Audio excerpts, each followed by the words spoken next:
풍수비사 미스터리 극장의 문이 열렸습니다. 오늘 들려드릴 이야기를 끝까지 듣고 나면 평범했던 그 자리가 더 이상 평범해 보이지 않을지도 모릅니다. 이 이야기를 끝까지 들어보시기 바랍니다. 하늘과 땅이 맞닿은 듯 눈부시게 푸르른 어느 가을날이었습니다. 저기 저 첩첩산중 험준한 산새가 마치 늙은 닭이 날개를 펴고 알을 품은 듯한 형상을 하고 있는 저곳, 그래요. 천하의 명당이라 일컬어지는 금계포란의 혈자리에서 기이한 광경이 펼쳐지고 있었습니다. 무덤 앞 상석 위로 황금빛 서기가 둥둥 떠오르더니 이내 눈을 뜰 수 없을 만큼 찬란한 빛과 함께 두 마리의 금색 새가 허공을 박차고 날아오르는 것이 아니겠습니까? 그 새들의 날갯짓 한 번 한 번에 흩뿌려지는 금가루 같은 빛의 조각들이 온 산을 휘감고 멸문지화로 재가 되었던 이씨 가문의 기와지붕 위로 쏟아져 내리니 이것은 단순한 새가 아니라 하늘로 승천하는 영험한 넋들의 춤사위와도 같았습니다. 죽었던 땅에 꽃이 피고 말랐던 우물에서 단물이 솟구치며 끊어졌던 데가 다시금 억만년 이어질 영광을 되찾는 순간이었지요. 도대체 이것이 어찌된 영문일까요? 다 쓰러져 가던 초가 삼간에서 시작하여 만조백관이 머리를 조아리는 정승판서를 배출하고 천하 제1의 부호가 된 이 가문이 기적 같은 부활. 그 시작은 화려한 금관조복이 아니라 피눈물로 얼룩진 집신 한 짝과 찢어진 치마폭에서 시작되었습니다.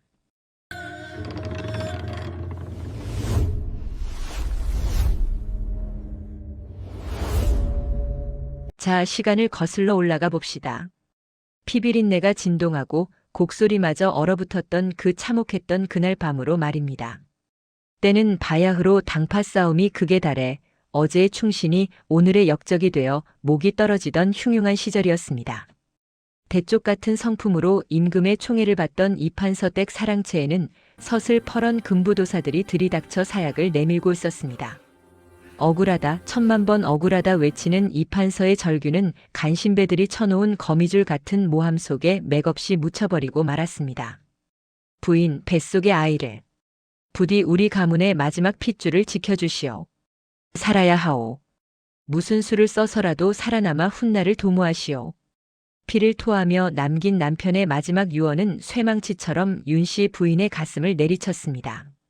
하얀 소복 위로 붉은 선혈이 튀었을 때 윤씨 부인은 울음조차 터뜨릴 수 없었습니다. 지금 눈물을 흘릴 시간조차 사치였기 때문입니다. 역적의 집안은 삼족을 멸한다는 그 무시무시한 국법이 시시각각 목을 조여오고 있었습니다. 만삭이라 남산만 한 배를 움켜쥔 윤씨 부인은 가문 대대로 내려오던 족보 하나만을 품에 안은 채 뒷담을 넘어 칠흑 같은 어둠 속으로 몸을 던졌습니다. 그녀가 밟는 땅은 길이 아니었습니다. 가시던 불이 발목을 할퀴어대면 살점이 뜯겨나가는 고통이 전해졌지만 그녀는 입술을 깨물어 비명을 삼켰습니다. 뒤에서는 횃불을 든 관군들이 이놈들 쥐새끼 한 마리 남기지 말고 싹 다 잡아들여라 하고 소리치는 고함이 밤바람을 타고 들려왔습니다. 마치 지옥의 사자들이 쫓아오는 듯한 그 소리에 윤씨 부인은 부르트고 찢어진 발바닥의 감각조차 잊은 채 산속 깊은 곳으로 더 깊은 곳으로 기어들어가야만 했습니다. 달빛조차 구름에 가려 한치 앞을 분간할 수 없는 산길이었습니다. 나뭇가지들은 마치 귀신의 손톱처럼 헝클어진 머리카락을 잡아채고 울퉁불퉁한 바위들은 만삭의 임산부에게 쉴 새 없이 걸림돌이 되었습니다. 몇 번을 넘어지고 몇 번을 구르며 윤씨 부인의 고운 비단옷은 걸레 조각처럼 해지고 흙투성이가 되었습니다. 배가 뭉쳐오고 숨이 턱끝까지 차올라 심장이 터질 것만 같았지만 뱃속에서 꿈틀거리는 아이의 태동을 느낄 때마다 그녀는 이를 악물고 일어섰습니다. 아가야, 조금만 참아라. 내 아비의 원수를 갚기 전에는 내 눈에 흙이 들어가도 죽을 수 없다. 며칠 밤낮을 쉬지 않고 걸었을까요? 어느덧 그녀는 사람의 발길이 닿지 않는 깊은 산중 호랑이나 늑대만이 주인 노릇을 할 법한 험준한 골짜기에 다다랐습니다. 하늘에서는 갑작스레 먹구름이 몰려와 천둥이 치기 시작했습니다. 하늘이 찢어지는 듯한 굉음과 함께 굵은 빗줄기가 대지를 때리기 시작하니 가뜩이나 지친 윤씨 부인의 몸은 사시나무 떨듯 떨려왔습니다. 차가운 비는 뼛속까지 스며들어 체온을 앗아가고 공포와 허기는 정신마저 혼미하게 만들었습니다. 그때였습니다. 번개가 번쩍이며 세상을 하얗게 비추는 찰나 저 앞 절벽 아래 자그마한 동굴 입구가 그녀의 눈에 들어왔습니다. 마치 산신령이 불쌍한 여인을 위해 마련해둔 피난처인 양 덩굴 식물에 가려져 있어 웬만해선 눈에 띄지 않을 은밀한 곳이었습니다. 윤 씨 부인은 마지막 남은 힘을 짜내어 기어가다시피 동굴 안으로 몸을 피했습니다. 동굴 안은 밖에 요란한 폭풍 우하는 딴판으로 기이할 정도로 고요하고 아늑했습니다. 축축하고 냉기가 돌 것이라는 예상과 달리 바닥은 마치 아랫목처럼 온기가 감돌고 있었습니다. 윤 씨 부인이 거친 숨을 몰아쉬며 젖은 옷을 추스르려던 찰나 동굴 안쪽 깊숙한 곳에서 무언가 은은한 빛이 새어나오는 것이 느껴졌습니다. 횃불의 붉은 빛도 아니요, 달빛의 푸른 빛도 아닌 마치 잘 익은 황금 들판을 그대로 옮겨 놓은 듯한 따스하고 신비로운 황금빛이었습니다. 홀린 듯 그 빛을 향해 다가가던 윤 씨 부인은 그만 그 자리에서 얼어붙고 말았습니다. 그곳에는 평생 듣도 보도 못한 황금색 비단 보자기가 깔려 있었고 그 위에는 갓 태어난 듯한 사내아이 둘이 나란히 누워 곤히 잠들어 있는 것이 아니겠습니까? 아이들의 피부는 옥처럼 맑고 투명했으며 조망만한 손과 발에서는 향긋한 꽃내음이 풍겨 나오는 듯 했습니다. 무엇보다 기이한 것은 갓난아기들이라면 을에 터뜨려야 할 울음소리 하나 없이 마치 세상의 모든 이치를 깨달은 도인처럼 평온한 얼굴을 하고 있다는 점이었습니다. 그들 주위로 감도는 황금빛 서기는 동굴 천장의 종유석마저 금색으로 물들릴 기세였습니다. 에이, 이것이 꿈인가 생시인가? 윤 씨 부인은 자신의 볼을 꼬집어 보았습니다. 아픔이 느껴지는 것을 보니 꿈은 아니었습니다. 산짐승이 물어다 놓은 것일까? 아니면 하늘에서 선녀가 내려와 잠시 맡겨둔 것일까? 오만 가지 생각이 머릿속을 스쳐 지나갔지만 이상하게도 두려움보다는 알 수 없는 경외감이 가슴속 깊은 곳에서 차올랐습니다. 그때 잠들어 있던 쌍둥이 중 한 아이가 눈을 번쩍 떴습니다. 그 눈동자는 갓난아이의 흐릿한 눈이 아니라 밤하늘의 별을 박아 넣은 듯 총명하고 깊은 빛을 띠고 있어 윤 씨 부인을 꿰뚫어 보는 듯 했습니다. 바로 그 순간 윤 씨 부인의 배에서 극심한 산통이 시작되었습니다. 며칠간의 무리한 도주와 긴장 탓인지 예정일보다 앞서 아이가 나오려는 신호였습니다. 단말마 같은 비명이 동굴 안에 울려 퍼졌습니다. 밖에서는 비바람이 더욱 거세게 몰아치고 안에서는 홀로 산골을 치르는 여인의 처절한 몸부림이 이어졌습니다. 도와줄 산파도 따뜻한 미역국 한 그릇도 없는 차디찬 바닥 위에서 윤 씨 부인은 탯줄을 자신의 이로 끊어내며 핏덩이 같은 아들을 낳았습니다. 기진맥진하여 정신을 잃을 것 같았지만 그녀는 본능적으로 자신의 아이를 품에 안았습니다. 그리고 고개를 돌려 옆에 누워있는 여전히 평온한 표정의 쌍둥이 아이들을 바라보았습니다. 자신의 젖을 물리려 옷고름을 풀던 윤 씨 부인의 뇌리에 섬광처럼 한 가지 생각이 스쳤습니다. 이 아이들, 내가 거두어야 한다. 하늘이 멸문지화 당한 우리 가문을 불쌍히 여겨 내려주신 선물이 아닐까? 산짐승의 먹이가 되게 내버려 둘 수는 없었습니다. 또한 이 깊은 산중 동굴에 그것도 저토록 신비한 황금 보자기에 쌓여있는 아이들을 만난 것은 결코 우연이 아닐 것이라는 강한 확신이 들었습니다. 그녀는 떨리는 손으로 자신의 갓난 아들에게 젖을 물리고 곧이어 배고픔에 칭얼거리지도 않는 쌍둥이 아이들을 차례로 안아 젖을 물렸습니다. 신기하게도 남의 자식이라는 거부감은커녕 마치 처음부터 내 배 아파 낳은 자식인 양가슴이 뭉클하고 애틋한 마음이 샘솟았습니다. 젖을 빠는 쌍둥이의 입술이 닿자 지칠 대로 지친 윤 씨 부인의 몸에 알 수 없는 기운이 돌기 시작했습니다. 마치 아이들이 어미의 기력을 뺏는 것이 아니라 오히려 생명력을 불어넣어주는 것만 같았습니다. 폭풍우가 잦아들고 동굴 밖으로 희미한 새벽빛이 스며들 무렵 윤 씨 부인은 결연한 표정으로 일어섰습니다. 그녀의 품에는 3명의 아이가 안겨 있었습니다. 하나는 가문의 핏줄이요, 둘은 하늘이 맺어준 인연이었습니다. 그녀는 아이들을 감싸고 있던 황금 보자기를 찢어 새 아이를 단단히 업고 안았습니다. 가자. 살아서 반드시 살아서.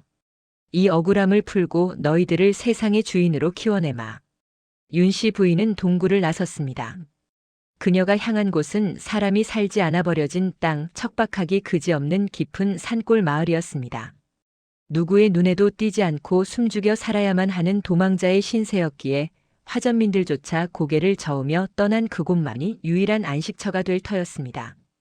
거칠고 메마른 땅, 돌멩이가 더 많은 밭, 쓰러져가는 오두막집. 윤씨 부인이 새 아이를 안고 도착한 곳은 처참하기 그지없었습니다. 하지만 그녀가 마당에 발을 디디는 순간 묘한 바람이 불어와 그녀의 땀을 식혀주었습니다. 그 바람 끝에는 어쩐지 향긋한 흙내음이 실려 있었습니다. 그녀는 몰랐습니다. 자신이 품에 안은 그 황금 동자들이 밟는 땅이 어떻게 변해갈지, 그리고 이 비참한 피난처가 훗날 천하의 명당으로 탈바꿈하게 될지 말입니다. 그저 당장은 굶주린 아이들의 입에 풀죽이라도 넣어주어야 한다는 어미의 본능만이 그녀를 움직이게 했습니다. 그녀는 짐을 풀고 부엌 아궁이에 불을 지폈습니다. 매운 연기가 눈을 찔러 눈물이 핑 돌았지만 윤씨 부인은 소매로 눈물을 훔쳐내며 굳게 다짐했습니다. 이 아이들을 지켜내는 것이 곧 남편에 대한 의리요, 가문을 다시 일으키는 첫걸음임을 뼈저리게 느꼈기 때문입니다. 새 아이는 나란히 누워 천장을 바라보고 있었습니다. 흙벽 사이로 들어오는 햇살이 유독 쌍둥이 금동과 옥동의 얼굴 위로 쏟아졌습니다. 그들의 눈동자가 반짝일 때마다 밖에서 울어대는 까마귀 소리가 뚝 그치고 상서로운 까치 소리가 들려오는 듯 했습니다. 이것이 과연 우연이었을까요? 아니면 가문의 부활을 알리는 서막이었을까요? 윤씨 부인은 아이들을 재우고 마당으로 나가 하늘을 올려다보았습니다. 억울하게 죽은 남편의 얼굴이 구름 속에 그려졌습니다. 여보, 보고 계십니까? 제가 이 아이들과 함께 기필코 살아남겠습니다. 그녀의 독백은 산골짜기의 메아리가 되어 멀리 퍼져나갔습니다. 하지만 그녀는 아직 모르고 있었습니다. 자신이 거둔 저 쌍둥이 아이들이 품고 있는 엄청난 비밀을, 그리고 그들이 가져올 기적 같은 미래를 말입니다. 황금 보자기에 쌓여있던 그 아이들이 흙바닥을 딛고 일어서는 날 세상은 뒤집어질 준비를 하고 있었던 것입니다. 세월이란 참으로 야속하면서도 공평한 것이어서 그 모진 풍파와 피눈물 속에서도 어김없이 흘러갔습니다.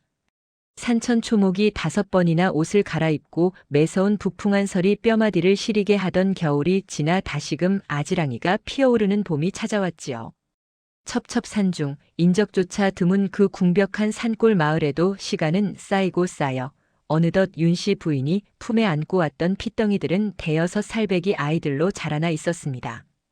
윤씨 부인의 고운 손은 이제 나무 껍질처럼 거칠어졌고 비단결 같던 머리카락에는 서리 같은 흰머리가 드문드문 내려앉았으나 그녀의 눈빛만은 더욱 깊고 단단해져 있었습니다. 그것은 아마도 지켜야 할 것들이 있기 때문이었을 겁니다. 목숨을 걸고 낳은 친아들과 기이한 운명으로 거두어들인 쌍둥이 금동과 옥동, 이 세 아이가 그녀의 유일한 세상이자 희망이었습니다. 참으로 기이한 일은 아이들이 자라면서 서서히 드러나기 시작했습니다. 초가 삼간 다 쓰러져가는 오두막집, 찬바람이 숭숭 들어오는 문틈 사이로 가나는 도둑처럼 늘 웅크리고 있었건만 아이들이 있는 방 안만큼은 한겨울에도 훈훈한 기운이 감돌았습니다. 특히 주워온 자식이라 멸시받을까 두려워 윤씨가 더욱 애지중지 키운 쌍둥이, 금동과 옥동의 자태는 실로 범상치가 않았습니다. 흙바닥에서 뒹굴며 놀아도 그들의 피부에서는 은은한 광채가 났고 남루한 삼배옷을 걸쳤음에도 마치 비단 옷을 입은 왕손처럼 귀티가 좔좔 흘렀으니 이를 보는 마을 사람들은 그저 고개를 갸웃거릴 뿐이었습니다. 저 집 아이들은 흙을 파먹고 자라나 어찌 저리도 때깔이 고운가.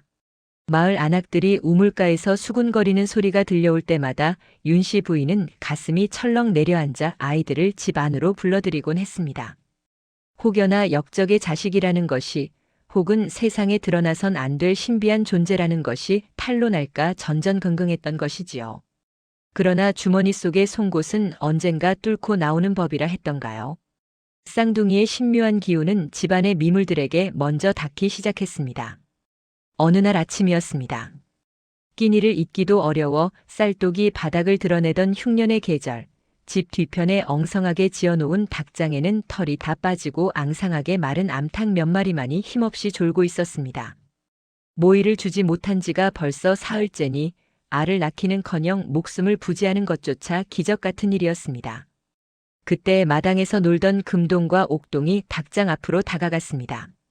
아이들은 배고픔에 지쳐 축 늘어진 닭들을 보며 안타까운 듯 작은 손을 뻗어 철망 사이로 집어넣었습니다. 꼬꼬야, 배가 많이 고프지? 우리가 기운을 줄게. 아프지 마라. 아이들의 목소리는 봄바람처럼 부드러웠고 그 고사리 같은 손길이 닭의 벼슬과 등을 가만히 쓰다듬자 믿을 수 없는 일이 벌어졌습니다. 죽어가던 닭들의 눈동자에 생기가 돌더니 잿빛으로 죽어있던 깃털에 윤기가 흐르기 시작한 것입니다. 닭들은 마치 보약이라도 먹은 듯 힘차게 날갯짓을 하며 회를 치더니 이내 닭장 안을 활기차게 돌아다니기 시작했습니다. 그 광경을 부엌 창문 틈으로 지켜보던 윤씨 부인은 자신의 눈을 의심했습니다. 분명 굶어 죽어가던 닭들이었습니다. 헌데 아이들의 손길이 닿자마자 마치 다시 태어난 듯 생생해지는 것이 아니겠습니까? 놀란 가슴을 진정시키며 닭장으로 다가간 윤씨 부인은 둥지 안에 놓인 달걀을 보고는 그만 다리에 힘이 풀려 주저앉고 말았습니다. 그것은 평범한 달걀이 아니었습니다.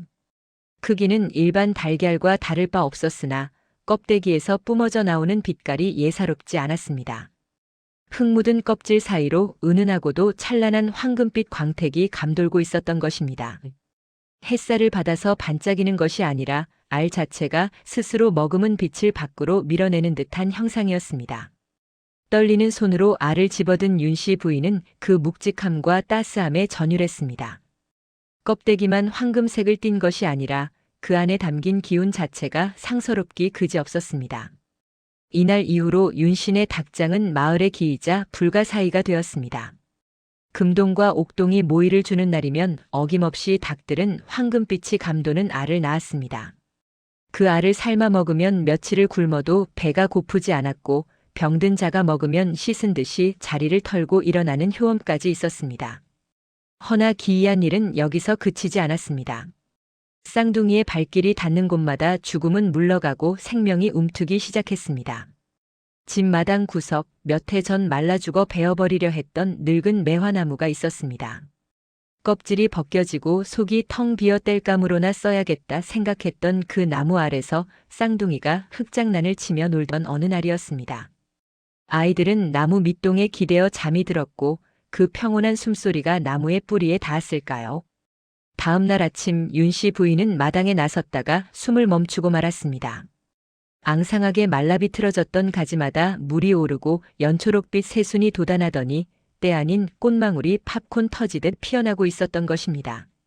온 마을의 나무들은 아직 겨울잠에서 깨어나지 못해 헐벗고 있건만 오직 윤씨네 마당에 있는 그 매화나무만이 홀로 만개하여 그 그윽한 향기를 사방 십리밖까지 퍼뜨렸습니다. 마을 사람들은 웅성거리기 시작했습니다. 그 집 앞을 지나가기만 해도 머리가 맑아지고 알터니가 났는다더군. 어디 그뿐인가? 한겨울에도 그 집 지붕 위에는 눈이 쌓이지 않고 늘 아지랑이가 핀다지 않나. 그 쌍둥이 녀석들 사람이 아니라 하늘에서 내려온 선동이 분명해. 그러니 황금동자라 부르는 게지. 사람들은 이제 쌍둥이를 가리켜 황금동자라 불렀습니다. 처음에는 호기심 어린 시선이었으나 점차 그 시선은 경외심으로 변해갔습니다. 마을의 촌로들은 짚을 짚어가며 윤씨 집 앞을 서성였고 흉년이 들어도 윤씨네 집 곡식 항아리는 마르지 않는다는 소문이 꼬리에 꼬리를 물고 퍼져나갔습니다. 그러나 이러한 축복이 윤씨 부인에게는 마냥 기쁜 일만은 아니었습니다. 밤이 깊어 호롱불 아래서 바느질을 하다가도 문 밖에서 들려오는 바람소리가 마치 관군이 들이닥치는 말발굽 소리인 양소스라치게 놀라곤 했습니다. 그녀는 잠든 아이들의 머리맡에 앉아 달빛에 비친 쌍둥이의 얼굴을 하염없이 바라보았습니다. 금동과 옥동, 그리고 자신의 친아들. 세 아이는 형제처럼 엉겨붙어 새근새근 잠들어 있었습니다. 쌍둥이의 얼굴에서는 잠든 와중에도 은은한 서기가 뿜어져 나왔습니다. 그것은 사람을 홀리는 요사스러운 빛이 아니라 마음을 차분하게 가라앉히고 경건하게 만드는 맑고 성스러운 빛이었습니다. 윤씨 부인은 떨리는 손으로 아이들의 이불을 고쳐 덮어주며 속으로 삼키고 또 삼켰습니다. 이 아이들은 보통의 인간이 아니다. 하늘이 내리신 보물이거나 혹은 우리 가문을 시험하기 위해 보낸 사자가 분명하다. 허나 이 신비함이 세상에 알려지면 조정의 간신배들이 가만히 있을 리가 없다.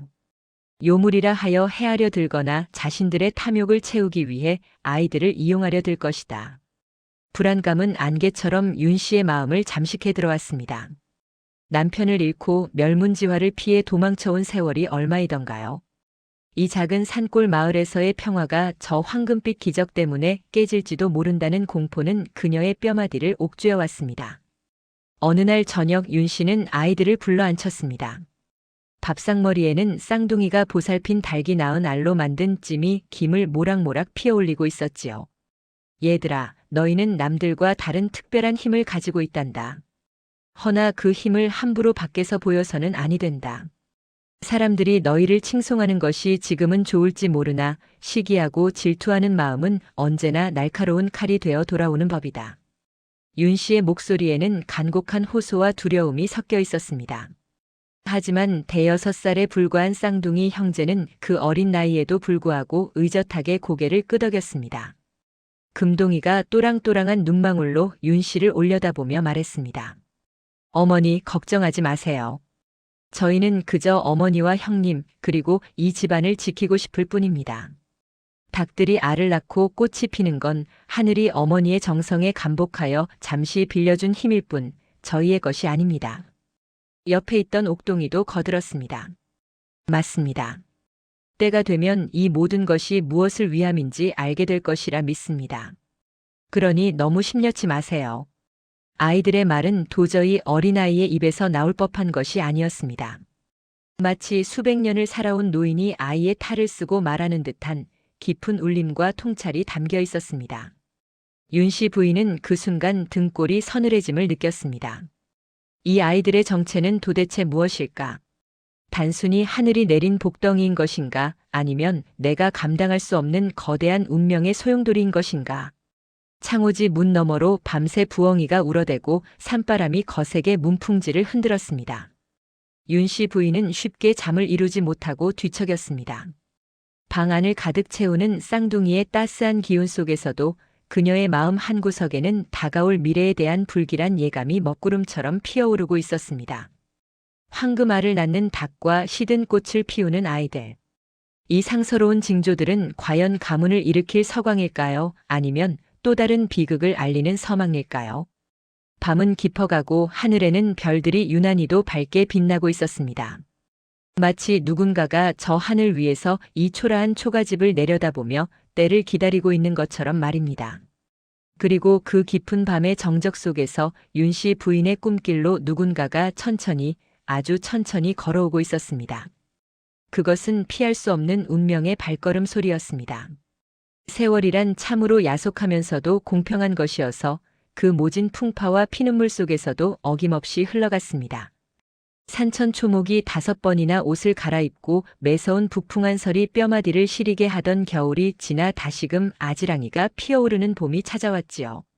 첩첩산중 인적조차 드문 그 궁벽한 산골 마을에도 시간은 쌓이고 쌓여 어느덧 윤 씨 부인이 품에 안고 왔던 핏덩이들은 대여섯 살배기 아이들로 자라나 있었습니다. 윤 씨 부인의 고운 손은 이제 나무 껍질처럼 거칠어졌고 비단결 같던 머리카락에는 서리 같은 흰머리가 드문드문 내려앉았으나 그녀의 눈빛만은 더욱 깊고 단단해져 있었습니다. 그것은 아마도 지켜야 할 것들이 있기 때문이었을 겁니다. 목숨을 걸고 낳은 친아들과 기이한 운명으로 거두어들인 쌍둥이 금동과 옥동, 이 세 아이가 그녀의 유일한 세상이자 희망이었습니다. 참으로 기이한 일은 아이들이 자라면서 서서히 드러나기 시작했습니다. 초가 삼간 다 쓰러져가는 오두막집, 찬바람이 숭숭 들어오는 문틈 사이로 가나는 도둑처럼 늘 웅크리고 있었건만 아이들이 있는 방 안만큼은 한겨울에도 훈훈한 기운이 감돌았습니다. 특히 주워온 자식이라 멸시받을까 두려워 윤 씨가 더욱 애지중지 키운 쌍둥이, 금동과 옥동의 자태는 실로 범상치가 않았습니다. 흙바닥에서 뒹굴며 놀아도 그들의 피부에서는 은은한 광채가 났고 남루한 삼배옷을 걸쳤음에도 마치 비단 옷을 입은 왕손처럼 귀티가 좔좔 흘렀으니 이를 보는 마을 사람들은 그저 고개를 갸웃거릴 뿐이었습니다. 저 집 아이들은 흙을 파먹고 자라나 어찌 저리도 때깔이 고운가. 마을 안악들이 우물가에서 수군거리는 소리가 들려올 때마다 윤씨 부인은 가슴이 철렁 내려앉아 아이들을 집 안으로 불러들이곤 했습니다. 혹여나 역적의 자식이라는 것이 혹은 세상에 드러나선 안 될 신비한 존재라는 것이 탄로날까 전전긍긍했던 것이지요. 그러나 주머니 속의 송곳은 언젠가 뚫고 나오는 법이라 했던가요? 쌍둥이의 신묘한 기운은 집안의 미물들에게 먼저 닿기 시작했습니다. 어느 날 아침이었습니다. 끼니를 잇기도 어려워 쌀독이 바닥을 드러내던 흉년의 계절, 집 뒤편에 엉성하게 지어놓은 닭장에는 털이 다 빠지고 앙상하게 마른 암탉 몇 마리만이 힘없이 졸고 있었습니다. 모이를 주지 못한 지가 벌써 사흘째니 알을 낳기는커녕 목숨을 부지하는 것조차 기적 같은 일이었습니다. 그때 마당에서 놀던 금동과 옥동이 닭장 앞으로 다가갔습니다. 아이들은 배고픔에 지쳐 축 늘어진 닭들을 보며 안타까운 듯 작은 손을 뻗어 철망 사이로 집어넣었습니다. 꼬꼬야, 배가 많이 고프지? 우리가 기운을 줄게. 아프지 마라. 아이들의 목소리는 봄바람처럼 부드러웠고 그 고사리 같은 손길이 달개 벼슬과 등을 가만히 쓰다듬자 믿을 수 없는 일이 벌어졌습니다. 죽어가던 닭들의 눈동자에 생기가 돌더니 잿빛으로 죽어있던 깃털에 윤기가 흐르기 시작한 것입니다. 닭들은 마치 보약이라도 먹은 듯 힘차게 날갯짓을 하며 회를 치더니 이내 닭장 안을 활기차게 돌아다니기 시작했습니다. 그 광경을 부엌 창문 틈으로 지켜보던 윤씨 부인은 자신의 눈을 의심했습니다. 분명 굶어 죽어가던 닭들이었습니다. 헌데 아이들의 손길이 닿자마자 마치 다시 태어난 듯 생생해지는 것이 아니겠습니까? 놀란 가슴을 진정시키며 닭장으로 다가간 윤씨 부인은 둥지 안에 놓인 달걀을 보고는 그만 다리에 힘이 풀려 주저앉고 말았습니다. 그것은 평범한 달걀이 아니었습니다. 크기는 일반 달걀과 다를 바 없었으나 껍데기에서 뿜어져 나오는 빛깔이 예사롭지 않았습니다. 흙 묻은 껍질 사이로 은은하고도 찬란한 황금빛 광택이 감돌고 있었던 것입니다. 햇살을 받아서 반짝이는 것이 아니라 알 자체가 스스로 머금은 빛을 밖으로 밀어내는 듯한 형상이었습니다. 떨리는 손으로 알을 집어든 윤씨 부인은 그 묵직함과 따스함에 전율했습니다. 껍데기만 황금색을 띤 것이 아니라 그 안에 담긴 기운 자체가 상서롭기 그지없었습니다. 이날 이후로 윤씨네 닭장은 마을의 기이자 불가사의가 되었습니다.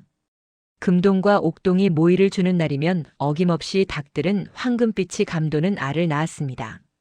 그 알을 삶아 먹으면 며칠을 굶어도 배가 고프지 않았고 병든 자가 먹으면 씻은 듯이 자리를 털고 일어나는 효험까지 있었습니다. 허나 기이한 일은 여기서 그치지 않았습니다. 쌍둥이의 발길이 닿는 곳마다 죽음은 물러가고 생명이 움트기 시작했습니다. 집 마당 구석 몇 해 전 말라 죽어 베어버리려 했던 늙은 매화나무가 있었습니다. 껍질이 벗겨지고 속이 텅 비어 땔감으로나 써야겠다 생각했던 그 나무 아래서 쌍둥이가 흙장난을 치며 놀던 어느 날이었습니다. 아이들은 나무 밑동에 기대어 잠이 들었고 그 평온한 숨소리가 나무의 뿌리에 닿았을까요? 다음 날 아침 윤씨 부인은 마당에 나섰다가 숨을 멈추고 말았습니다. 앙상하게 말라 비틀어졌던 가지마다 물이 오르고 연초록빛 새순이 돋아나더니 때 아닌 꽃망울이 팝콘 터지듯 피어나고 있었던 것입니다.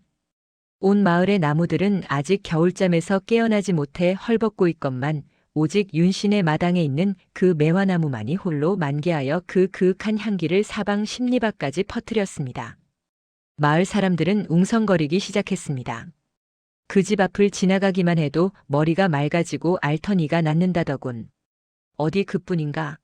한겨울에도 그 집 지붕 위에는 눈이 쌓이지 않고 늘 아지랑이가 핀다지 않나. 그 쌍둥이 녀석들 사람이 아니라 하늘에서 내려온 선동이 분명해. 그러니 황금동자라 부르는 게지. 사람들은 이제 쌍둥이를 가리켜 황금동자라 불렀습니다.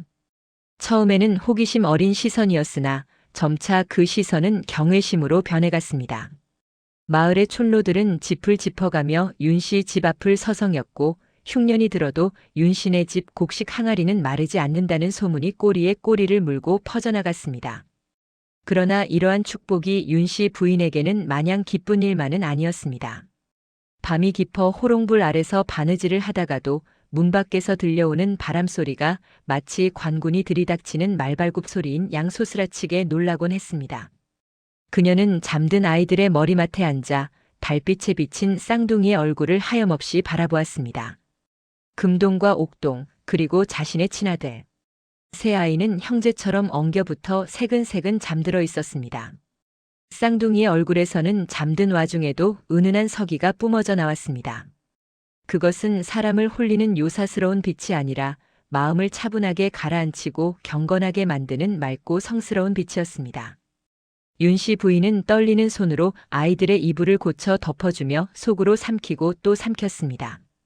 이 아이들은 보통의 인간이 아니다. 하늘이 내리신 보물이거나 혹은 우리 가문을 시험하기 위해 보낸 사자가 분명하다. 허나 이 신비함이 세상에 알려지면 조정의 간신배들이 가만히 있을 리가 없다. 요물이라 하여 해하려 들거나 자신들의 탐욕을 채우기 위해 아이들을 이용하려 들 것이다. 불안감은 안개처럼 윤 씨의 마음을 잠식해 들어왔습니다. 남편을 잃고 멸문지화를 피해 도망쳐온 세월이 얼마이던가요? 이 작은 산골 마을에서의 평화가 저 황금빛 기적 때문에 깨질지도 모른다는 공포는 그녀의 뼈마디를 옥죄어 왔습니다. 어느 날 저녁 윤 씨는 아이들을 불러 앉혔습니다. 밥상머리에는 쌍둥이가 보살핀 닭이 낳은 알로 만든 찜이 김을 모락모락 피어올리고 있었지요. 얘들아, 너희는 남들과 다른 특별한 힘을 가지고 있단다. 허나 그 힘을 함부로 밖에서 보여서는 아니 된다. 사람들이 너희를 칭송하는 것이 지금은 좋을지 모르나 시기하고 질투하는 마음은 언제나 날카로운 칼이 되어 돌아오는 법이다. 윤 씨의 목소리에는 간곡한 호소와 두려움이 섞여 있었습니다. 하지만 대여섯 살에 불과한 쌍둥이 형제는 그 어린 나이에도 불구하고 의젓하게 고개를 끄덕였습니다. 금동이가 또랑또랑한 눈망울로 윤 씨를 올려다보며 말했습니다. 어머니, 걱정하지 마세요. 저희는 그저 어머니와 형님, 그리고 이 집안을 지키고 싶을 뿐입니다. 닭들이 알을 낳고 꽃이 피는 건 하늘이 어머니의 정성에 감복하여 잠시 빌려준 힘일 뿐 저희의 것이 아닙니다. 옆에 있던 옥동이도 거들었습니다. 맞습니다. 때가 되면 이 모든 것이 무엇을 위함인지 알게 될 것이라 믿습니다. 그러니 너무 심려치 마세요. 아이들의 말은 도저히 어린아이의 입에서 나올 법한 것이 아니었습니다. 마치 수백 년을 살아온 노인이 아이의 탈을 쓰고 말하는 듯한 깊은 울림과 통찰이 담겨 있었습니다. 윤 씨 부인은 그 순간 등골이 서늘해짐을 느꼈습니다. 이 아이들의 정체는 도대체 무엇일까? 단순히 하늘이 내린 복덩이인 것인가? 아니면 내가 감당할 수 없는 거대한 운명의 소용돌이인 것인가?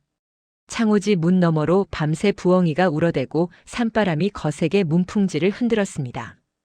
윤 씨 부인은 쉽게 잠을 이루지 못하고 뒤척였습니다. 방 안을 가득 채우는 쌍둥이의 따스한 기운 속에서도 그녀의 마음 한구석에는 다가올 미래에 대한 불길한 예감이 먹구름처럼 피어오르고 있었습니다. 황금알을 낳는 닭과 시든 꽃을 피우는 아이들. 이 상서로운 징조들은 과연 가문을 일으킬 서광일까요? 아니면 또 다른 비극을 알리는 서막일까요? 밤은 깊어가고 하늘에는 별들이 유난히도 밝게 빛나고 있었습니다. 마치 누군가가 저 하늘 위에서 이 초라한 초가집을 내려다보며 때를 기다리고 있는 것처럼 말입니다. 그리고 그 깊은 밤의 정적 속에서 윤 씨 부인의 꿈길로 누군가가 천천히, 아주 천천히 걸어오고 있었습니다. 그것은 피할 수 없는 운명의 발걸음 소리였습니다.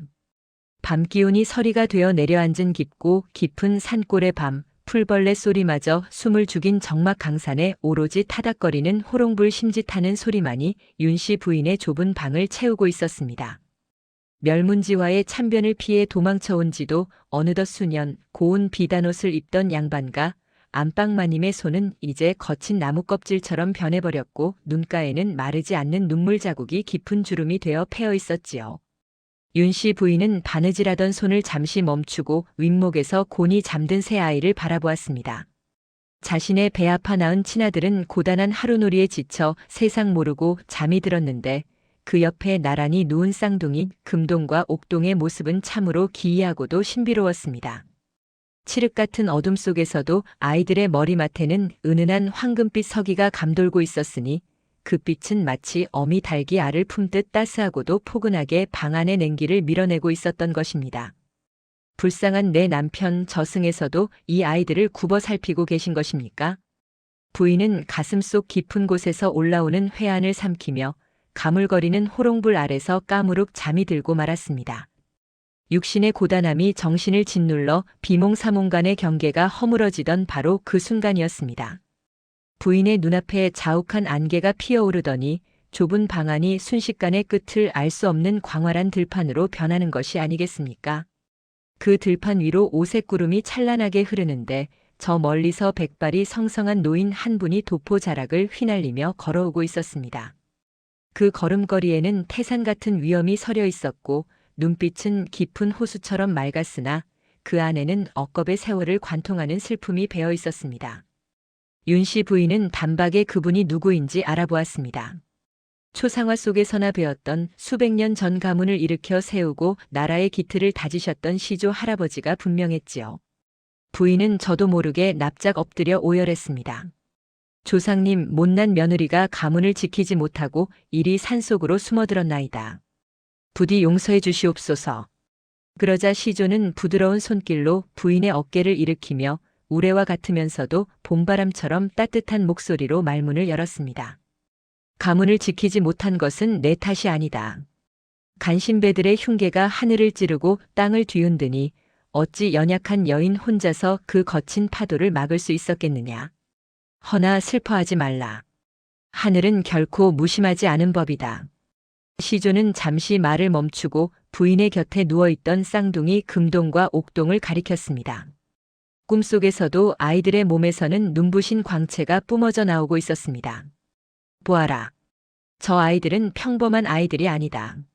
억울하게 생을 마감하여 구천을 떠돌던 내 가문의 선조들이 끊어진 데를 잇고 원통함을 씻기 위해 스스로 핏덩이의 몸을 빌려 다시 세상에 내려온 것이다. 금동은 나의 셋째 아들이요, 옥동은 너의 시조부 되시는 분의 너키니라. 이제 때가 되었으니 내가 흘린 피눈물을 닦을 날이 머지않았다. 그 말 한마디가 부인의 가슴에 벼락처럼 꽂혔습니다. 쌍둥이가 조상의 환생이라니 그동안 아이들이 보여주었던 기이한 행동과 영험한 기운이 비로소 이해가 되는 순간이었습니다. 시조의 형상은 서서히 안개 속으로 멀어지며 마지막 당부를 남겼습니다. 아이들의 입을 통해 나갈 말은 곧 하늘의 뜻이니 한치의 의심도 품지 말고 따르라. 그것이 살 길이요, 가문이 다시 일어설 유일한 길이다. 조상님, 조상님.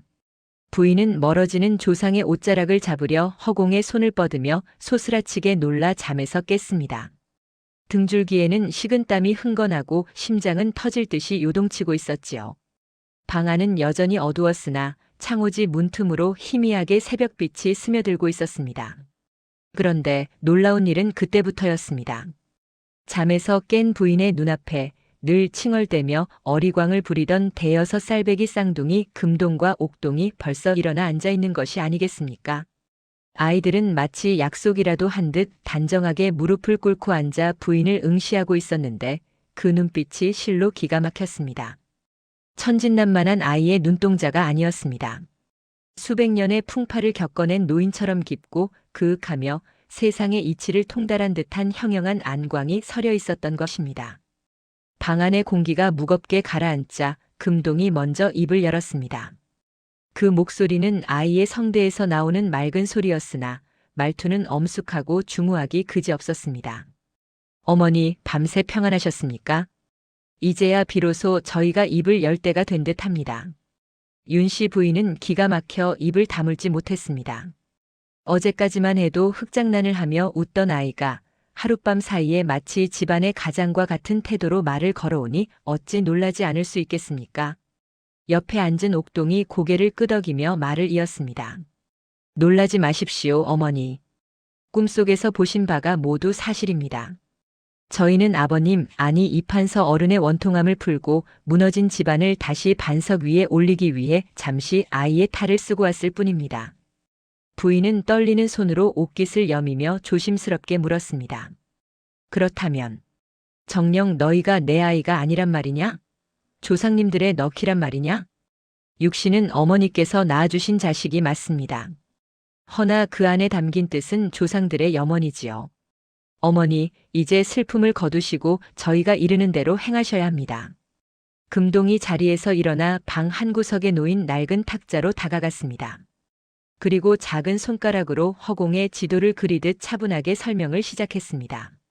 먼저 아버님을 죽음으로 몰고 간 간신배들이 조작한 영모의 증거, 그 원본이 숨겨진 곳을 알려드리겠습니다. 한양 도성 밖 남산 기슭에 오래된 선앙당이 하나 있습니다. 그 선앙당 뒤편 벼락 맞은 고목나무의 옹이 구멍 깊숙한 곳을 뒤져보십시오.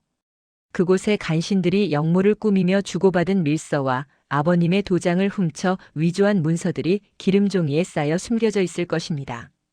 부인의 눈이 휘둥그레졌습니다. 그토록 찾고 싶어도 찾을 수 없었던 남편의 결백을 증명할 결정적인 증거의 위치가 아이의 입에서 술술 나오고 있었으니까요. 그것을 찾아 임금님께 올리면 아버님의 누명은 벗겨질 것입니다. 허나 그것만으로는 부족합니다. 가문이 다시는 흔들리지 않고 영원토록 번창하려면 끊어진 땅의 기운을 다시 이어야만 합니다. 이번에는 옥동이 나섰습니다. 옥동은 부인의 손을 잡고 방문을 열어젖혔습니다. 새벽 안개가 자욱한 산등성이가 눈앞에 펼쳐졌습니다. 옥동은 마을 뒷산 험준하여 아무도 거들떠보지 않던 봉우리 아래를 가리켰습니다. 어머니, 저기를 보십시오. 겉보기에는 험한 바위산 같으나 실은 천하의 대명당이 숨어 있는 곳입니다. 부인의 눈에는 그저 거친 산세로만 보였으나 옥동의 눈에는 전혀 다른 형상이 비치고 있었습니다. 산줄기가 굽이치며 내려와 둥글게 감싸 안은 그곳은 마치 거대한 닭이 날개를 펴고 소중한 알을 품고 있는 형상, 바로 풍수지리에서 말하는 최고의 길지 금계포란형의 혈자리였던 것입니다. 저곳은 금닭이 알을 품고 있는 형국이니 알이 부화하여 생명을 잉태하듯 무한한 복과 인재가 쏟아져 나올 자리입니다. 허나 보통 사람의 눈에는 보이지 않아 수백 년간 비어 있었지요. 아버님의 유해를 지금 묻힌 곳에서 파내어 저 금계의 가슴 안쪽 가장 따스한 혈자리에 모셔야 합니다. 이장이라니. 지금처럼 숨어 사는 처지에 어찌 그 큰일을 감당한단 말이냐. 부인이 걱정스러운 마음에 한숨을 내쉬자 금동이 단호한 눈빛으로 말했습니다. 두려워 마십시오. 하늘이 돕고 땅이 응할 것입니다. 저희가 알려드린 비책을 들고 한양으로 가십시오. 그리고 돌아오는 길에 아버님을 모시면 됩니다. 이 모든 것은 이미 정해진 이치, 어머니께서는 그저 담대하게 발걸음을 옮기시면 됩니다. 쌍둥이의 말은 더 이상 어린아이의 투정이 아니었습니다. 그것은 거역할 수 없는 운명의 계시였고 칠흑 같은 절망 속에서 피어난 한 줄기 구원의 빛이었습니다. 부인은 벅차오르는 가슴을 진정시키며 두 아이를, 아니 두 분의 조상을 향해 깊이 고개를 숙였습니다. 방 안에는 어느덧 아침 햇살이 스며들어 금동과 옥동의 어깨 위로 찬란한 황금빛을 들이우고 있었습니다. 마치 금계가 날개를 펴고 날아오를 준비를 하듯 가문의 운명이 거대한 변화를 앞두고 요동치기 시작한 것입니다. 이제 윤씨 부인의 손에는 남편의 억울함을 풀 비밀의 열쇠와 가문을 부활시킬 천하제일의 명당 지도가 쥐어졌습니다. 과연 연약한 여인의 몸으로 한양까지의 험난한 여정을 뚫고 이 거대한 계획을 성공시킬 수 있을까요? 바람이 불어와 문풍지를 흔드는 소리가 마치 가라, 어서 가라 재촉하는 조상님들의 속삭임처럼 들려오는 아침이었습니다. 칠흑 같은 어둠이 사너리를 휘감고 밤새 울어대던 부엉이마저 숨을 죽인 야심한 시각이었습니다. 윤씨 부인은 두 아이, 아니 이제는 조상의 넋이 깃들었다는 것을 알게 된 금동과 옥동의 손을 잡고 거친 숨을 몰아쉬며 산을 올랐습니다. 발밑에 채이는 돌부리는 날카롭기 그지없어 버선발을 사정없이 찔러댔고 웃자란 억새풀은 여인의 고운 손등을 짐승의 발톱처럼 핥히었으나 윤씨의 눈빛에는 그 어떤 고통도 서리지 않았습니다. 오로지 죽어간 남편의 원한을 풀고 무너진 가문을 다시 세우겠다는 일념, 그 뜨거운 불덩이만이 가슴 속에서 타오르고 있었기 때문입니다. 아이들이 이끄는 곳은 마을 사람 누구도 거들떠보지 않던 뒷산의 가장 험준한 봉우리 아래였습니다. 깎아지른 절벽과 뒤엉킨 칡넝쿨 때문에 약초꾼들조차 고개를 저으며 피해가던 그곳에 당도하자 놀랍게도 훈훈한 바람이 윤씨의 뺨을 어루만졌습니다. 한겨울 삭풍이 몰아치는 바깥 세상과는 달리 마치 어머니의 품속처럼 아늑하고 따스한 기운이 땅바닥에서부터 피어오르고 있었던 것입니다. 금동이 조용히 손을 들어 앞을 가리켰습니다. 그 손끝이 가리키는 곳을 바라본 윤 씨는 저도 모르게 탄성을 내뱉고 말았습니다. 달빛이 구름 사이를 뚫고 내려와 비추는 그곳은 영락없이 거대한 금괴가 날개를 웅크리고 알을 품고 있는 형상, 바로 풍수서에서나 보았던 전설의 명당 금괴 포란형의 혈자리였습니다. 좌우로 뻗어나가는 산줄기는 마치 닭의 양날개처럼 둥글게 감싸 안았고, 그 중심에 자리한 평평한 땅은 세상의 모든 기운을 빨아들이는 듯 신비로운 빛을 머금고 있었습니다. 어머니, 보십시오. 이곳이 바로 아버님의 유해를 모셔야 할 자리입니다. 옥동의 목소리는 아이의 것이 돼 그 울림은 천년을 살아낸 노인의 지혜를 담고 있었습니다. 이곳은 하늘이 감추고 땅이 숨겨둔 곳이라 부정한 자의 눈에는 보이지 않고 오직 지극한 효심과 정성이 닿은 자에게만 열리는 문입니다. 이곳에 아버님을 모시면 그 억울한 원혼은 따스한 알이 되어 다시금 생명력을 얻고 훗날 가문은 황금 닭이 되어 천하를 호령하게 될 것입니다. 윤 씨는 그 자리에 털썩 주저앉아 땅을 어루만졌습니다. 흙은 차갑지 않고 보드라웠으며 흙내음 사이로 알 수 없는 향긋한 냄새가 났습니다. 그것은 희망의 냄새였습니다. 그녀는 떨리는 손으로 품속에서 비단 보자기 하나를 꺼냈습니다. 그 안에는 남편이 사약을 받기 직전 피를 토하며 남겼던 유서와 간신들의 모함이 조작되었음을 증명하는 서찰이 들어 있었습니다. 쌍둥이는 그것을 받아들고는 다시 윤 씨에게 건네며 비장한 어조로 말했습니다. 저희가 알려드린 비책대로 어머니께서는 날이 밝는 대로 이 서찰을 품고 한양으로 가십시오. 저희는 이곳에 남아 아버님의 유해를 모실 준비를 하겠습니다. 두려워하지 마십시오. 하늘에 이치는 그물과 같아서 성그러 보이지만 결코 악인을 놓치는 법이 없습니다. 윤 씨는 밤새 산을 내려와 짐을 꾸렸습니다. 만삭의 몸으로 도망쳐 나와 피눈물로 세월을 보냈던 낡은 초가집을 뒤로하고 그녀는 다시 험한 세상 속으로 발을 내디뎠습니다. 한양으로 향하는 길은 멀고도 험했습니다. 천리길을 걷고 또 걸으며 발바닥이 부르트고 터져 피고름이 버선에 눌어붙었으나 그녀는 멈추지 않았습니다. 배가 고프면 길가에 흐르는 시냇물로 배를 채우고 다리가 아프면 죽은 남편의 이름을 되뇌며 힘을 냈습니다. 품속에 아는 서찰은 그녀의 심장보다 더 뜨겁게 박동하며 그녀를 지탱하는 유일한 버팀목이 되었습니다. 마침내 도성 문 앞에 당도했을 때 윤 씨의 행색은 거렁뱅이와 다를 바 없었습니다. 머리는 헝클어지고 옷은 해져서 살이 비쳤으나 그녀의 눈빛만은 대낮의 태양보다 강렬하게 빛나고 있었습니다. 그녀는 신문고를 두드리는 대신 남편의 옛 벗이자 지금은 낙향하여 은거 중인 대제학의 집을 찾아갔습니다. 쌍둥이가 꿈속에서 일러준 지혜였습니다. 대감 죽은 이판서의 처가 억울함을 호소하러 왔습니다. 대문이 열리며 늙은 종이 나왔을 때 윤 씨가 내민 것은 남편의 옥패였습니다. 잠시 후 버선발로 뛰어나온 대제학은 윤 씨의 처참한 몰골을 보고는 억장이 무너지는 듯 통곡했습니다. 윤 씨가 건넨 서찰을 읽어내려가는 대제학의 손이 사시나무 떨듯 떨렸습니다. 그 서찰에는 간신들이 역모를 꾸미기 위해 주고받았던 밀서의 내용과 도장이 위조된 경위가 낱낱이 적혀 있었습니다. 쌍둥이가 전생의 기억을 되살려 찾아낸 결정적인 증거였던 것입니다. 같은 시각 산골 마을 뒷산에서는 기이한 광경이 펼쳐지고 있었습니다. 아직 어린아이의 몸인 금동과 옥동이 곡괭이를 들고 땅을 파기 시작하자 굳게 닫혀있던 땅이 스스로 입을 벌리듯 부드럽게 열리기 시작했습니다. 아이들이 흙을 한 삽 퍼낼 때마다 땅 속에서는 오색 찬란한 서기가 뿜어져 나왔고 주변의 나무들이 가지를 숙여 그들을 경배하는 듯 했습니다. 친아들인 큰형은 영문도 모른 채 동생들을 도왔으나 그 역시 무언가 범상치 않은 일이 벌어지고 있음을 직감했습니다. 땅을 팔수록 흙의 색깔은 검붉은 색에서 점차 황금빛이 도는 황토로 변해갔고 깊은 곳에서 흘러나오는 온기가 땀방울을 식혀주었습니다. 마침내 구덩이가 완성되었을 때 아이들은 미리 수습해 두었던 아버지의 가묘를 파묘하여 유골을 수습했습니다. 비바람에 깎이고 세월에 사가버린 뼈조각을 보며 큰아들은 오열했으나 쌍둥이는 의연했습니다. 형님, 울지 마십시오. 이제 아버님께서는 차가운 음지에서 벗어나 천하 제일의 명당에서 영면하실 것입니다. 이 흙이 아버님의 살이 되고 저 바람이 아버님의 숨결이 되어 우리 가문을 지켜주실 것입니다. 아이들은 정성스럽게 유골을 명주천에 감싸 금계포란의 혈자리에 안치했습니다.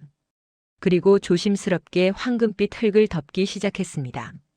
흙이 유골을 덮는 순간 하늘에서 뇌성병력이 치는 듯한 웅장한 소리가 들려왔으나 그것은 두려움을 주는 천둥이 아니라 마치 거대한 문이 열리는 듯한 장엄한 울림이었습니다. 구름 사이로 한 줄기 빛이 곧장 묘소로 꽂히더니 주변의 억새풀들이 일제히 황금색으로 물들며 춤을 추기 시작했습니다. 한양 도성 안 어전 회의가 열리던 편전에는 무거운 침묵이 감돌고 있었습니다. 대제학이 상소문과 함께 제출한 증거를 살펴본 임금의 용안이 붉게 달아올랐습니다. 임금은 옥좌의 팔걸이를 내리치며 호통을 쳤습니다. 그 소리는 마치 잠자던 사자가 깨어나 포효하는 것과 같아 뜰 아래 엎드려 있던 신하들의 간담을 서늘하게 했습니다. 과인이 눈이 멀고 귀가 막혀 충신을 죽이고 간신배들의 놀이판에 춤을 추었구나. 당장 이 일을 꾸민 자들을 잡아들여라. 추상 같은 어명에 금부도사들이 바람처럼 달려나갔습니다. 남편을 모함했던 간신배들의 집은 순식간에 아수라장이 되었습니다. 그들이 숨겨두었던 장부와 뇌물들이 쏟아져 나왔고 그들의 죄상은 만천하에 드러났습니다. 임금은 즉시 이판서의 관작을 복구하고 그 가족에게 내린 형벌을 모두 거두어들이라는 교지를 내렸습니다. 윤 씨가 교지를 받아들고 다시 고향으로 내려오는 길 하늘은 더없이 맑고 푸르렀습니다. 그녀가 마을 어귀에 들어섰을 때 멀리서 황금빛 기운이 서린 뒷산이 한눈에 들어왔습니다. 마치 거대한 황금 닭이 날개를 활짝 펴고 그녀를 반기는 듯 했습니다. 그녀는 그 자리에 엎드려 하염없이 눈물을 흘렸습니다. 그것은 지난 수십 년간 가슴 속에 응어리졌던 한이 녹아내리는 뜨거운 눈물이었습니다. 이장을 마친 후 가문에는 믿을 수 없는 변화가 찾아왔습니다. 폐가나 다름없던 집안의 쥐들이 사라지고 대신 제비가 날아와 집을 지었으며 말라비틀어졌던 우물에서는 맑고 단물이 샘솟기 시작했습니다. 무엇보다 놀라운 것은 윤 씨의 친아들, 가문의 장손에게 일어난 변화였습니다. 그동안 찌들게 가난한 살림과 도망자 신세라는 불안감에 눌려 길을 펴지 못했던 아이가 아버지를 명당에 모신 직후부터 눈빛이 총명해지고 책을 읽으면 하나를 들어 열을 깨우치는 신동이 된 것입니다. 밤늦도록 글 읽는 소리가 끊이지 않는 사랑방을 바라보며 윤 씨는 밥을 먹지 않아도 배가 불렀습니다. 금동과 옥동은 그런 형의 곁을 그림자처럼 지키며 먹을 갈아주거나 피곤해할 때면 신비한 예시이야기를 들려주어 머리를 맑게 해주었습니다. 마을 사람들은 입을 모아 말했습니다. 저 집안에 상서로운 기운이 서렸어. 황금 동자들이 복을 불러오고 조상님이 뒤를 봐주시니 곧 큰 인물이 날 게야. 세월은 유수와 같이 흘러 마침내 과거 시험이 있는 날이 다가왔습니다. 장손이 보찜을 메고 한양으로 떠나는 날 금동과 옥동은 형의 손을 꼭 잡고 말했습니다. 형님, 붓을 들 때 저희가 곁에 있음을 잊지 마십시오. 아버님의 억울함을 씻어드린 그 붓 끝에 천지의 기운이 모일 것입니다. 과거 시험장 시제가 걸리자 수만 명의 선비들이 웅성거렸으나 장손은 눈을 감고 심호흡을 했습니다. 그러자 귓가에 바람소리처럼 동생들의 목소리가 스쳐 지나갔습니다. 눈을 뜬 그의 붓이 춤을 추듯 화선지 위를 달리기 시작했습니다. 먹물은 살아서 꿈틀거리는 용이 되어 종이 위로 승천하는 듯 했고 문장은 거침이 없어 막힘이 없었습니다. 며칠 후 광화문 앞에 방이 붙었습니다. 장원급제. 맨 꼭대기에 붉은 글씨로 선명하게 적힌 이름은 바로 이판서의 아들이었습니다. 임금이 친히 어사화를 하사하며 말했습니다. 그대의 아비는 억울하게 갔으나 그대가 있어 그 뜻이 헛되지 않았도다. 과인을 도와 태평성대를 열어다오. 금이환양. 비단 옷을 입고 고향으로 돌아오는 길 마을 입구부터 풍악소리가 진동했습니다. 온 마을 사람들이 나와 춤을 추며 장원 급제자를 맞이했습니다. 윤 씨는 덩실덩실 춤을 추며 아들을 끌어안았고 그 광경을 지켜보는 금동과 옥동의 얼굴에는 그 어느 때보다 환하고 평온한 미소가 번졌습니다. 하지만 그 미소 뒤에는 어딘가 모를 쓸쓸함과 이별의 기운이 감돌고 있었습니다. 잔치가 끝나고 모두가 잠든 고요한 밤, 금동과 옥동은 조용히 윤 씨의 방으로 들어갔습니다. 잠든 어머니의 거친 손을 한참이나 어루만지던 쌍둥이는 마당으로 나왔습니다. 달빛이 유난히 밝은 밤이었습니다. 형님 장손이 가문을 일으켰으니 이제 우리의 소임은 끝났습니다. 그렇습니다. 이제 아버님 곁으로 그리고 본래 우리가 있던 하늘의 자리로 돌아가야 할 시간입니다. 두 아이가 마주보고 고개를 끄덕이자 그들의 몸에서 눈부신 황금빛이 뿜어져 나오기 시작했습니다. 빛은 점점 강렬해져 마당 전체를 대낮처럼 밝혔습니다. 잠결에 기이한 빛을 느낀 윤 씨와 장손이 방문을 열고 뛰쳐나왔을 때 그들은 믿을 수 없는 광경을 목격했습니다. 마당 한가운데 서 있던 금동과 옥동의 모습은 온데간데 없고 그 자리에는 눈이 부시도록 아름다운 황금털을 가진 새 두 마리가 서 있었습니다. 그 새들은 봉황 같기도 하고 전설 속의 금괴 같기도 했습니다. 윤 씨가 떨리는 목소리로 아이들의 이름을 불렀습니다. 금동아, 옥동아, 이게 어찌 된 일이냐? 그러자 황금새 두 마리는 윤 씨를 향해 깊이 머리를 숙여 마지막 인사를 올렸습니다. 그 눈빛은 영락없는 쌍둥이의 맑고 깊은 눈망울이었습니다. 새들은 긴 꼬리를 휘날리며 하늘로 날아올랐습니다. 그 날갯짓 한 번에 마당에 있던 시든 꽃들이 활짝 피어났고 날갯짓 두 번에 집안 가득 향기로운 꽃내음이 진동했습니다. 어머니, 형님, 부디 만수무강하시고 자손만대 번영하십시오. 저희는 이제 금계포란의 혈자리로 돌아가 영원히 가문을 지키는 수호신이 되겠습니다. 허공에서 아이들의 목소리가 메아리처럼 들려왔습니다. 황금새들은 밤하늘을 선회하더니 이내 아버지가 묻힌 뒷산의 명당, 금계포란의 혈자리를 향해 날아갔습니다. 그리고는 산봉우리 속으로 스며들듯 사라졌습니다. 그 순간 산 전체가 잠시 황금빛으로 번쩍이더니 이내 평온한 어둠 속으로 잠겨들었습니다. 윤 씨와 장손은 그 자리에 망부석처럼 서서 오랫동안 산을 바라보았습니다. 슬픔보다는 가슴 벅찬 감동과 감사가 그들의 마음을 채웠습니다. 그 후로 이판서의 가문은 그야말로 황금기를 맞이했습니다. 장손은 훗날 영의정의 자리에까지 올라 백성들의 칭송을 받는 재상이 되었고 그 후손들 또한 대대로 문무를 겸비한 인재가 끊이지 않고 배출되었습니다. 세월이 흘러 윤 씨가 천수를 누리고 세상을 떠날 때 그녀는 자손들에게 유언을 남겼습니다. 뒷산에 오르거든 발걸음을 조심하거라. 그곳에는 너희를 지키기 위해 하늘로 돌아간 두 형님이 잠들어 계시느니라. 지금도 그 마을에는 전설이 전해져 내려옵니다.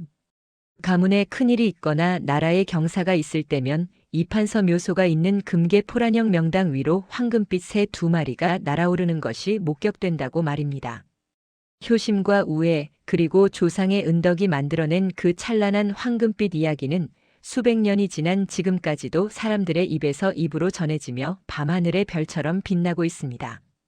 그날 밤 밤하늘의 별들이 유난히도 밝게 빛나며 이판서의 묘소가 자리 잡은 금계포란의 혈자리를 비추고 있었습니다. 쌍둥이 형제 금동과 옥동이 일러준 대로 윤 씨 부인이 남편의 유해를 금영당에 모신 지 불과 사흘이 지난 시점이었지요. 산천 초목이 숨을 죽인 듯 고요한 가운데 땅속 깊은 곳에서부터 알 수 없는 온기가 피어올라 봉분을 감싸 안기 시작했습니다. 그것은 마치 어미 닭이 알을 품듯 돼지가 억울하게 죽은 이의 너클 따스하게 위로하는 형상이었습니다. 한편 천리박 한양 도성에서는 천지개벽과도 같은 일이 벌어지고 있었습니다. 윤 씨 부인이 피를 토하는 심정으로 써내려간 탄원서와 쌍둥이 형제가 찾아낸 결정적인 증거 바로 간신배들이 주고받았던 밀서가 임금의 용상 앞에 당도한 것입니다. 임금은 떨리는 손으로 밀서를 펼쳐들었습니다. 촛불 그림자가 용포 위에서 일렁거릴 때마다 임금의 미간에는 깊은 주름이 패였습니다. 그 밀서에는 이판서를 역모로 몰아넣기 위해 누가 언제 어떻게 거짓 증언을 꾸며냈는지 낱낱이 적혀 있었으니 이를 읽어내려가는 임금의 눈동자가 분노로 붉게 충혈되기 시작했습니다. 조정의 공기가 무겁게 가라앉은 다음 날 아침 임금의 불호령이 대전 한복판에 서리발처럼 떨어졌습니다. 내 눈과 귀를 가리고 충신을 죽음으로 내몬 간신배들을 당장 추포하여 국문하라. 임금의 명이 떨어지기가 무섭게 권세를 누리던 간신들의 집 앞에는 의금부 군사들이 들이닥쳤습니다. 호화로운 비단옷을 입고 거드름을 피우던 자들은 포승줄에 묶여 끌려가며 비로소 자신들이 지은 죄의 무게를 실감하고 두려움에 몸을 떨었습니다. 그들이 쌓아 올린 부귀영화는 마치 모래성처럼 허무하게 무너져 내렸고 억울하게 죽은 이판서의 결백은 만천하에 드러나게 되었습니다. 얼마 후 산골 오두막집으로 한 무리의 관군이 들이닥쳤습니다. 윤씨 부인은 혹여나 또다시 화를 입는 것은 아닌지 가슴이 철렁 내려앉아 아이들을 등 뒤로 감추었습니다. 그러나 말에서 내린 관리는 윤씨 부인 앞에 넙죽 큰 절을 올리며 비단 보자기에 쌓인 교지를 바쳤습니다. 부인 고생 많으셨습니다. 주상 전하께서 이판서 대감의 억울함을 풀어주시고 관작을 복구하시어 정경 부인의 품계를 내리셨습니다. 윤씨 부인은 교지를 받아들고는 말을 잇지 못했습니다. 거칠어진 손으로 비단 교지를 어루만지며 하염없이 눈물을 흘릴 뿐이었습니다. 그 눈물은 지난 세월 겪었던 모진 고초와 서름을 씻어내리는 뜨거운 빗물과도 같았습니다. 등 뒤에 숨어있던 친아들은 어머니의 어깨를 감싸 안았고 금동과 옥동은 그저 빙글의 미소를 지으며 그 광경을 지켜보았습니다. 두 아이의 눈빛은 마치 오랜 세월을 살아온 노인처럼 깊고 그윽했습니다. 가문이 복권되자 윤씨 부인은 친아들을 데리고 다시 한양으로 올라갔습니다.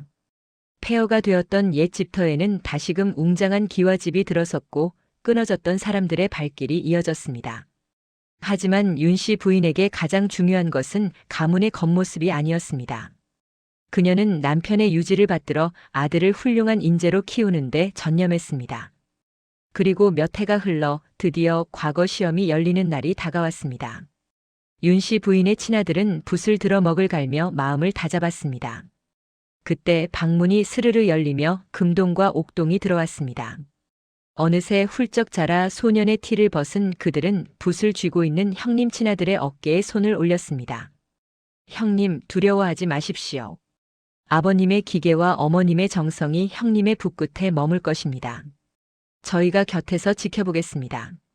시험장에 들어선 친아들은 눈앞에 펼쳐진 시제를 보고 잠시 눈을 감았습니다. 그러자 신기하게도 머릿속이 맑아지며 붓끝이 저절로 움직이는 듯한 기분을 느꼈습니다. 일필위지로 써 내려간 답안은 시험관들의 탄성을 자아내기에 충분했습니다. 결과는 장원급제.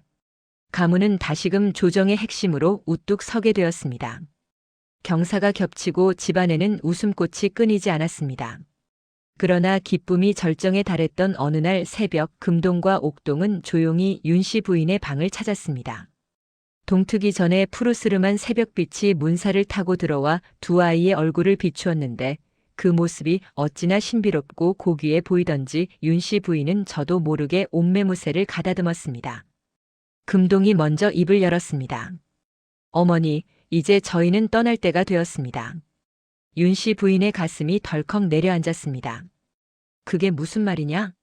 이제야 살만해졌는데 어디를 간단 말이냐? 옥동이 부드러운 목소리로 말을 이었습니다. 저희는 본래 이 가문의 조상으로 억울하게 끊어진 가문의 맥을 잇고 후손을 보살피기 위해 잠시 인간의 몸을 빌려왔을 뿐입니다. 이제 아버님의 원수를 갚고 형님이 장원급제하여 가문을 일으켰으니 저희의 소임은 끝났습니다.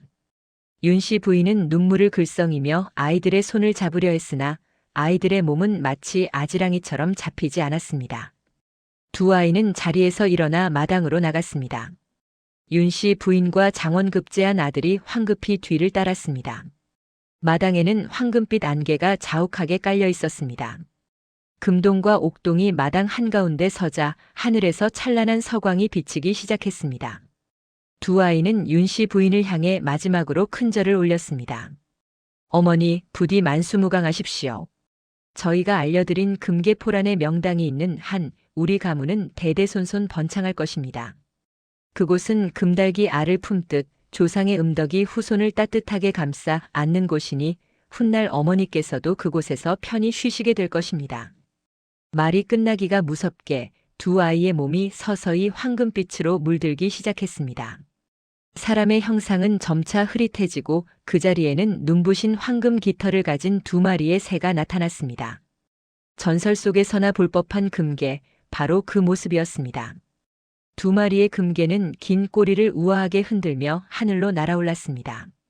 그 날갯짓 한 번에 마당에 시들었던 나무들이 다시 푸르게 살아나고 집안 곳곳에 쌓여있던 묵은 먼지들이 씻겨 내려가는 듯 했습니다. 윤씨 부인과 아들은 하늘 높이 날아가는 두 마리의 새를 하염없이 바라보았습니다. 새들은 떠오르는 태양을 향해 날아가며 마치 작별 인사라도 하듯 청아한 울음소리를 남겼습니다. 그 소리는 슬픔보다는 벅찬 희망과 축복을 담고 있어 듣는 이의 마음을 평온하게 만들었습니다. 금동과 옥동이 떠난 후에도 이씨 가문에는 기이한 일들이 계속되었습니다. 가세는 날로 번창하여 곡식 창고가 비는 날이 없었고 자손들은 하나같이 총명하고 덕망이 높아 나라의 동량이 되었습니다.